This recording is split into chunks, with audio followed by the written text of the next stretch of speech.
I can tell you some stuff about the money situation, but I'm not sure I can say it on camera, so I will tell you that after. I think I'm a bad matchup for him, to be honest, and I think he knows it. My opinion, I think it's a huge risk. Yeah. It's a huge risk. You're younger, you're athletic, you hit hard, you pose problems. We don't have much data on you, meaning that we don't know what happens if you do. I honestly can see Jon's point of view. I get it. I get it. It's just about the title for me.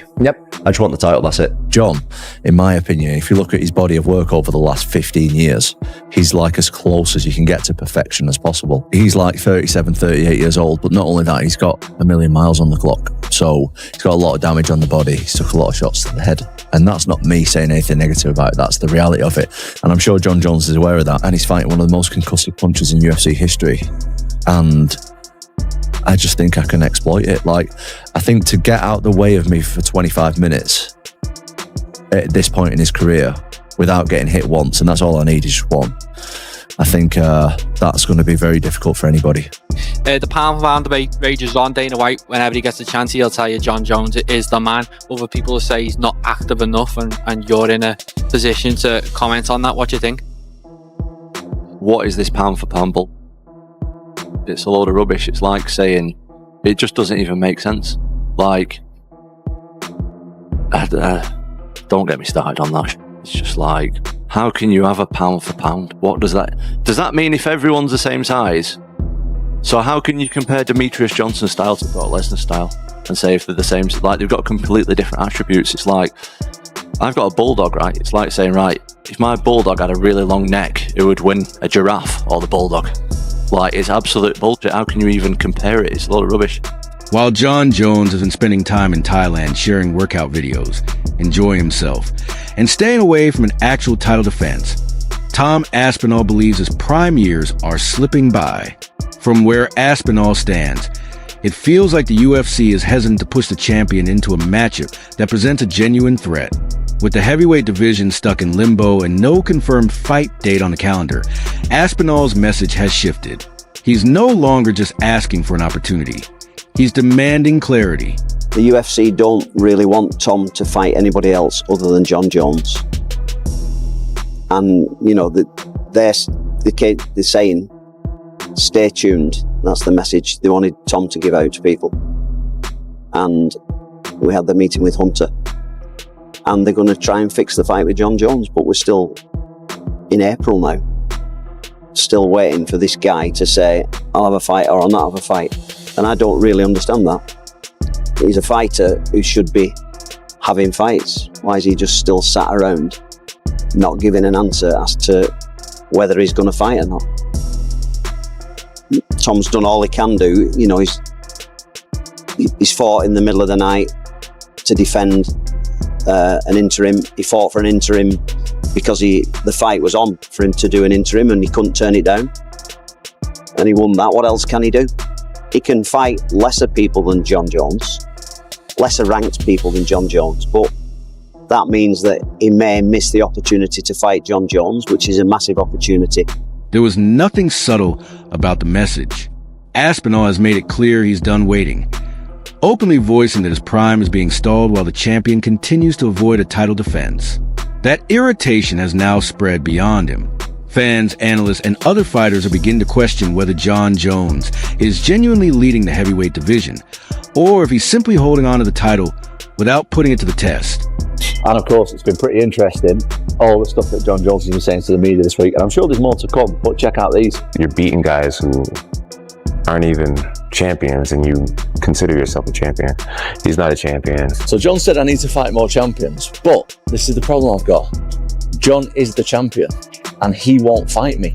And he says that he won't fight me because it's too much of a gamble. Aspinall to me is no different than an Olin St. Prude or Dominic Reyes or Anthony Smith, like just another up-and-comer that's exciting right now. And I'm not into gambling my legacy for what's exciting. And Jon, if you're not into gambling your legacy, that to me sounds like you're scared of losing against me. Aspinall isn't chasing attention or trying to stir up buzz. His focus is on one thing only: a real shot at the undisputed belt and the chance to prove himself as the best in the world. Yet rather than getting direct answers, he keeps running into silence, When responses do come, they arrive as cryptic social media messages or vacation footage of Jon abroad, while the entire division remains locked in place with no progress in sight. Jon, it's not about you. It's not about your life. It's not about your story. If you want to enjoy your life, if you want to be a part of a reality show, if you want to take that money and delay things and hold someone else's dreams back from becoming a reality, that is ducking. That is ducking, because there is a time-honored tradition in this business, in the sport, in combat sports, in fight sports, in sports period. The whole thing has to move along. It's not about your story. Your story is great and you're living your best life, great. Get rid of that belt. If you want to do that, great. No one will begrudge you. Everyone thinks you've done enough. You've earned enough. You've proven enough. Now allow someone else to have that same story. Allow someone else to write that same story. You are holding him back. You are holding back not only Tom Aspinall, but the rest of the division. So yes, you're missing the point. This isn't about you. It's about the belt. As Errol explains it, this isn't simply about injuries or timing conflicts. The larger concern is a growing perception that Jon Jones is intentionally avoiding the toughest threat in the heavyweight division. From that viewpoint, the constant explanations and delays look less like coincidence and more like a strategy to postpone a showdown and keep the interim champion at arm's length. I take that tweet and I send it to the UFC. He told you his plans. He told you his intentions. Now tell us. Because either one of you is lying at this point. Either Jon didn't tell them his plans, or the UFC is not telling their plans. I said that the UFC came correct with the money. Jon asked for top dollar. They offered him top dollar. Essentially wasn't interested. That he's out living his best life. And so now what I believe is happening, as we've talked about ad nauseum on this program, and quite frankly, this topic is boring at this point. If they announced the fight today, we would say, great, now can we all move on? But I believe that the UFC pulls the trigger on things when they have to. And so they told Ilya, we need that belt because we need a main event for April in Miami. We're taking that belt. They told Islam, we need that belt because we need a main event for June in Las Vegas. Until they are forced with a predicament where they need a slot filled, they're not going to listen to what Jon Jones is saying. Gain idea. He was the one who delayed till Francis was out the fucking door. He could have fought Francis a long time ago. If he'd just taken the chance of going up the heavyweight earlier, we could have had him versus a prime Cain Velasquez. Cain Velasquez was 240. Jon Jones is 260, 265. And you're telling me Cain Velasquez was too big for him? What a load of shit. Stipe Miocic could have fought him in his prime, another one who was no bigger than Jon Jones. So when he's giving it the big and being like, oh, well, people always think someone's going to come and dethrone me. And yeah, I get the narrative. That was the way at light heavyweight. There was always that next guy coming up. But you ain't never fought an animal like Tom Aspinall, who is as quick on his feet, who has the speed that he does at 260 pounds, who has the heavy hands that he does. You have never been in there with a beast like that. It's just not happened. I'm not saying that means Aspinall wins, but for people to do the Tyson Fury thing of going, oh, well, he's always won, so therefore he always will win. Even some of the sport's most established voices, Joe Rogan, Michael Bisping, and Chael Sonnen among them, keep circling back to the same conclusion. If Jon Jones wants to leave no doubt that he's still the most feared fighter in MMA, there's only one opponent who settles that question, Tom Aspinall. Yet despite that consensus, nothing has moved forward. There are rumors tied to Madison Square Garden, loose speculation about a November date, but no real progress. No contract signed, no official reveal, no stare downs. Just scattered comments, interviews, and a constant layer of mind games that has left the heavyweight division stuck in place. I see quite a few people in here calling me a duck. I'm a duck. Call me a duck. Call me a chicken. Call me a goat. Call me a dog. I'm not in high school anymore, guys. A grown man out here chasing his dreams. It's funny that we really live in a world where being called a duck should affect me. Guys, come on. If I'm being completely honest, I feel like Tom's been such an asshole that I don't want to do business with him. You know, it's just like his fans have been so annoying. And obviously you don't get this far in a career being affected by fans or whatnot. But he's just an asshole, you know, with his with, you know, he's 30, so he's from this influencer generation where you hop online and the t-shirt sales and all that. I'm past that type of stuff. I'm like, bro, if you had a little bit more respect, then maybe we could have worked something out, you know, but I just don't even want to do business with him. You know, at the end of the day, this is a business, and fighting me gives him an opportunity to change his life forever. And I don't even want to give him the opportunity. Like he just played his cards wrong with me personally, and you know I'm 3 years from being a 40-year-old grown man. You know what I'm saying? It's just like the press conference, going through the whole shebang with him. I'd rather not do. But Hayda on the other side, respectful, cool, barely says much. It's like I'll do business with you. I would risk it all with a human being like you. You actually have the accolades to back up your shit. This other guy is just a big mouth who's hot today. There's been so many guys who's hot today who are just gone. You know, Sergey was in the same position not too long ago. Now he's starting to fall off already. I've just been around this sport too long to give a big mouth who's hot today the opportunity. You are ducking. You're ducking the opportunity. You're taking that opportunity away from someone else. You are robbing someone else of the same opportunity and the same dream that you have already realized and lived. That is selfish. That's not how the game works. And so it's on the UFC to make the call. Make the call. And you know what? They may have already made the call. And it may be happening at MSG, and we're all being, you know, we're all being taken for a ride here. But honestly, if that is the case, come out and say it. And please tell Tom Aspinall, for the love of God, because by the time that fight happens, if it does happen on that day, it's going to be a year. We're approaching a year since his last fight, and that fight lasted 60 seconds. It is a travesty. It is a crime what is happening to Tom Aspinall in the prime of his life, in the prime of his career. Give up the belt or fight. That's it. Defend or vacate. That's it. It's great. We're all happy for you. I love the fact that you turned your life around. Truly. Trust me, I was there. We did the walk and talk in Albuquerque. I covered it all. It actually warms my heart. But you got to keep the train rolling along. Ultimately, if the UFC continues to allow the situation to drag on, the impact won't stop with a single fight. It begins to challenge the integrity of the entire title system. Fighters and fans are left questioning what the word champion is supposed to represent. When a belt is shaped more by delays, leverage, and behind-the-scenes maneuvering than by actual defenses, its significance starts to fade. At that stage, the sport has to confront a hard truth. A championship preserved through avoidance instead of proven in competition risks losing its meaning altogether. Who's next big heavyweight star? Tom Aspinall, the guy who Of just course, who won just the won. interim title. He's Yeah. phenomenal, and he is Yes. again the next the next advancement of the evolution of the sport. How so? Well, because he can do everything. That guy's got elite jiu-jitsu. He's got elite takedowns. His Yeah. striking is outstanding. Like, I've seen a lot of heavyweight, even Francis, who's like the greatest, scariest power striker I've ever seen in the heavyweight division. No one's scarier than Francis. Francis does not move like Tom Aspinall.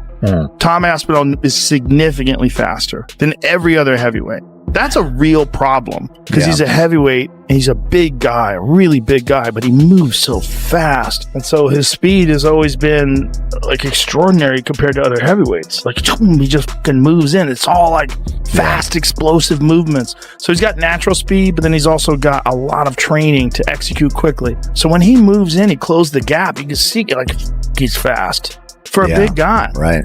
I want to see it so bad. John was shitting all over Aspinall, saying was? that I he think was that's a bad lucky. way to go. He was lucky that he blew his knee out with Curtis Blades because Curtis was teeing off Doing on him. well. Unless John avoided him, unless John used his wrestling to avoid exchanges, you know what that's all about. Correct. It's called the Shop Shutdown. The Shop Shutdown. They sell 7-part They did with series on Cyborg. it. Yes. The Stipe fight, which is just like, it's a weird thing. Aspinall's an athlete, man. He's such a good athlete. Freak out. Very fast. Very fast for a God, heavyweight. So fast. Yeah, but we felt the same way about Cyril Gane, though. Yeah, but Cyril Gane doesn't have wrestling, doesn't have jiu-jitsu. Aspinall's like legit on the ground.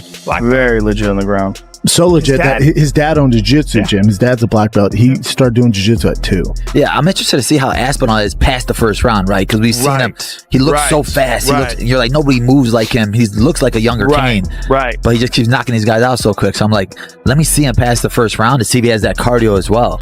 Jones is the heavyweight champion. He's an incredible fighter. You know, he's incredible. He's one of the greatest of all time. I don't think he can hold a candle to Tom. I think Tom will do the same thing to Jon Jones as what he did to Marcin Tybura.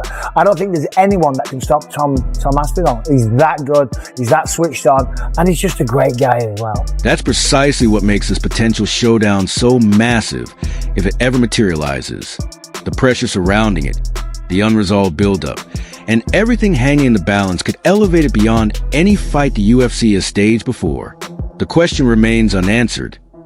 Does Jon Jones finally agree to meet Tom Aspinall in a cage, or does the stalemate drag on even longer? Let us know what you think happens next by sharing your take in the comments. This is the only sport in the world you can have somebody hold your career back. Yep. I've been almost a year inactive with no prospects of anything. Just be ready and we'll just let you know. Yeah. And then it's kind of difficult, like mentally, to this is the fight against Jon Jones. Like, not the fight is another thing. Yeah. This is the tricky bit where I really have to stay switched on, stay motivated, and I'm trying my best. It's tough. As you said a minute ago, no one really knows what's going on behind the scenes apart from me. Exactly. You're in office cooking. I train all the time anyway. Just because I've not got a fight doesn't mean I don't train. Like, I honestly can see Jon's point of view. I get it. I get it. It's just about the title for me. I just want the title, that's it. Does nothing else really matter. So you're like, let me do my thing, let me fight. I just want to fight. And I think that's the respectful way to go about it. It's like, you don't care if it's Jon, and it's no disrespect to Jon, it's no disrespect to anybody out there. You're just trying to fight. You think you have where you're better than him? Well, Jon, let me first start by saying Jon is absolutely elite, and I completely agree with the notion that he's one of the best fighters ever. Is he the greatest? Potentially, but the way that I look at it is he has failed a couple of drug tests. To me, that rules you out of being the best of all time. Really? For me personally, I think. Does it make him a cheat? Yeah, of course it does. Yeah. If you're on steroids or whatever, I don't think he was on steroids, but he was on PEDs, performance enhancing drugs. If you're on PEDs and your opponent isn't, that's absolutely cheating in my book. Unless you're both allowed to do it. You've never taken anything like that? Absolutely not. Eat on uncensored. I don't know. That's his prerogative. No, I'm not bothered. Jon Jones seems to get his feelings hurt a lot. Think he's a little snowflake? I don't think he's a snowflake, no. But is he ducking you? No, he's trying to get more money. I don't think he is ducking me. He's trying to get more money. And I mean, as far as Curtis Blades go, there was also a lot of people thinking it could have gone over a round and a half. And I mean, you don't like second rounds. Like, what do you have against second rounds, Tom Aspinall? Absolutely nothing. His coach said in the build-up, we're going to drag him into deep water. We're going to drag him to later rounds. So I was preparing myself for the later rounds. You know what I mean? That was me. I was going slow in there, man. That wasn't me trying to knock him out at all. I never looked for the finish. I was like they're saying they're going to drag me into deep water. I'm going to look in the camera and say it. Somebody dragged me into deep water. I'm telling you, I want to feel what it's like. I want to see if I can swim or not. Jon Jones, if you can drag me there, take me there. Because right now, all these guys are saying it, but no one can do it. He changes nothing if I beat him. Beating Tom was just like beating Cyril Gane. Has a whole country behind him. He's hot right now. What happens to me after I beat him? Nothing changes for me. I'm not ducking Tom Aspinall. The Tom narrative came out of nowhere. He won a belt and now suddenly I'm ducking him. I've never had negotiations to even fight him, if this makes sense. You're calling out Jon Jones. Yeah. Right? That's the boogeyman. Like, Jon Jones is the fucking boogeyman. When he fought Gustafsson, he had almost no training camp. They said he barely showed up, talked to Jackson about it, and Greg Jackson himself, he's like, he didn't even train for that fight. He pulled that fight off in the 4th and 5th rounds. That's when he like really turned it up. So you're talking about a guy who hasn't even been training. And then you saw the real Jon Jones in the second fight. That's motivated Jon Jones. It wasn't a perfect fight by Tom. Curtis was actually fundamentally doing some things a little bit better than Tom. And Tom is so powerful. One thing about Tom is these boys he's putting down, these are the big heavyweights. Tom's still touching these boys one time. Mike Tyson had a hard time putting down the heavyweights that were 240, 250, 250, 260. These are the guys that Tom is touching one time. This is a shocking power, guys. When I'm thinking of a Tom versus Jon, I don't love the idea that Tom is getting guys out of here so quickly. In 3 years, Tom has been in the ring about 3 minutes. But the other side of it is what he can do. How you can stop it? Curtis Blades has a plan. He's as dangerous of a wrestler as the division has, and that plan did not make it out of the first round. Jon Jones listening to this right now, what is your message to the man? I don't have a message. I've had enough. Let me fight somebody. I'm not bothered to do it. It's just let me fight. 495 days you've been the interim champ. How much longer are you willing to wait? I just want to fight somebody. I'm a professional fighter and I want to fight somebody. I'm overweighting, to be honest. But whoever wants it, whether that's Jon Jones or somebody else, I will fight somebody sometime soon.